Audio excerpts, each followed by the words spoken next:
Om Swastiastu, halo semuanya, nama saya Samuel Batubara dengan NIM 22055311097. Pada video ini saya akan menjelaskan bab 2 dari buku Korosi yang dipengaruhi mikrobiologis dengan judul Mitigasi Teknik Korosi. Bagian pertama menjelaskan bahwa korosi dapat ditangani melalui pendekatan teknis yang dikenal sebagai manajemen korosi. Pendekatan ini mencakup berbagai teknik, mulai dari pelapisan, proteksi katodik, proteksi anodik, penggunaan inhibitor, hingga pemilihan material dan perbaikan desain. Bab ini tidak membahas detail teknis masing-masing metode, tetapi menjelaskan logika elektrokimianya. Bab ini kembali menegaskan konsep segitiga elektrokimia yang telah dibahas pada bab 1. Korosi terjadi jika terdapat anoda, katoda, dan elektrolit. Teknik seperti coating bekerja dengan memutus salah satu sisi segitiga tersebut, sehingga reaksi elektrokimia tidak dapat berlangsung. Penggunaan pelapis atau lining sangat bermanfaat karena mencegah elektrolit bersentuhan langsung dengan permukaan logam. Tanpa kontak ini, maka tidak ada jalur reaksi elektrokimia yang memungkinkan korosi. Karena itu, coating menjadi salah satu teknik paling dasar dan paling luas digunakan dalam mitigasi korosi. Proteksi anodik dan katodik, keduanya bekerja dengan mengatur potensial elektrokimia logam. Proteksi anodik mempertahankan logam pada wilayah pasif, sedangkan proteksi katodik menurunkan potensial logam, sehingga reaksi korosi tidak terjadi. Keduanya menggunakan prinsip pengukuran elektrokimia untuk mengendalikan laju korosi. Proteksi anodik dilakukan dengan mempertahankan potensial logam pada wilayah pasif. Namun, metode ini memiliki banyak kelemahan. Logam harus bisa mengalami pasivasi, dan jika proteksi terputus sedikit saja, korosi lokal bisa berlangsung sangat cepat. Jika potensial terlalu tinggi, korosi transpasif seperti pitting dapat muncul. Selain itu, ion klorida dapat menghancurkan film pasif. Proteksi anodik digunakan pada aplikasi tertentu seperti industri pupuk, terutama pada peralatan yang bersentuhan dengan amonia dan amonium nitrat. Selain itu, metode ini juga digunakan pada tangki asam sulfat. Namun, penggunaannya memerlukan sistem pengendalian potensial yang sangat ketat. Proteksi katodik bekerja dengan menurunkan potensial logam sehingga reaksi korosi melambat dan pada titik tertentu dapat berhenti sepenuhnya. Dua metode umum adalah anoda pengorbanan dan sistem arus terinduksi.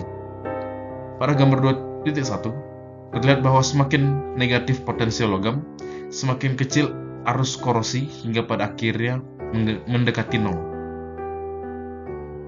Salah satu permasalahan CP adalah meningkatnya pH akibat reaksi reduksi oksigen. Lingkungan basa ini dapat merusak beberapa logam dan coating, sehingga jenis coating harus dipilih dengan hati-hati. CP dianggap efektif jika potensial mencapai minus 0,80 volt terhadap elektroda Ag atau AgCl di air laut. Pada struktur lepas pantai, ICCP menggunakan material anoda seperti paduan timbal, antimoni, perak, atau grafit. Untuk anoda galvanik, paduan aluminium adalah yang paling banyak digunakan karena umur desainnya bisa mencapai 20-25 tahun. Koneksi listrik harus memiliki resistensi rendah sepanjang umur anoda, dan berat anoda harus diperhitungkan dalam desain struktur. Inhibitor korosi adalah zat yang ditambahkan ke lingkungan untuk memperlambat reaksi elektrokimia. Ada inhibitor anodik, katodik, dan inhibitor efek campuran yang memengaruhi kedua reaksi sekaligus.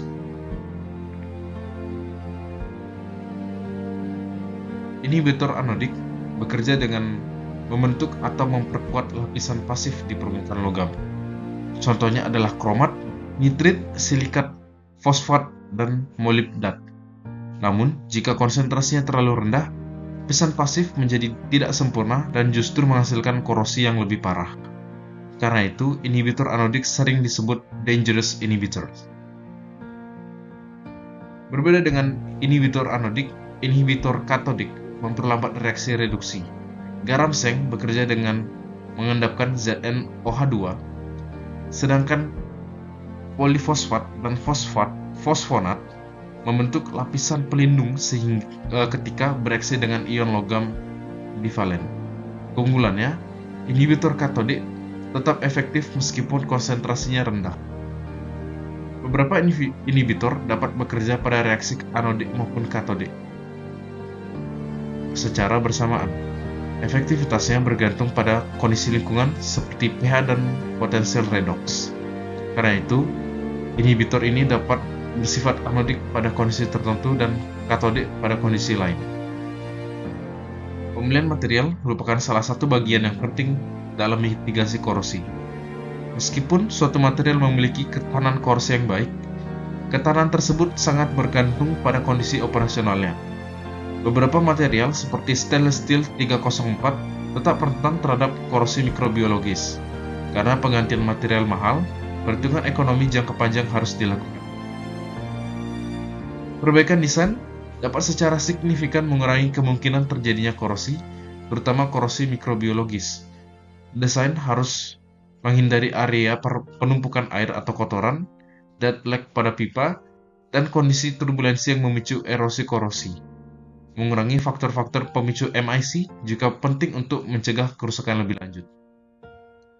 Sebagai penutup, mitigasi teknis korosi mencakup berbagai metode seperti pelapisan, proteksi katodik dan anodik, inhibitor, serta pemilihan material dan desain. Bab ini memberikan logika elektrokimia di balik teknik-teknik tersebut, dan bab berikutnya akan membahas konsep pengelolaan pengetahuan korosi. Semua materi dalam video ini diambil dari buku Microbiology Influence Corrosion oleh Reza Jafaresti. Sekian video saya, terima kasih sudah menonton.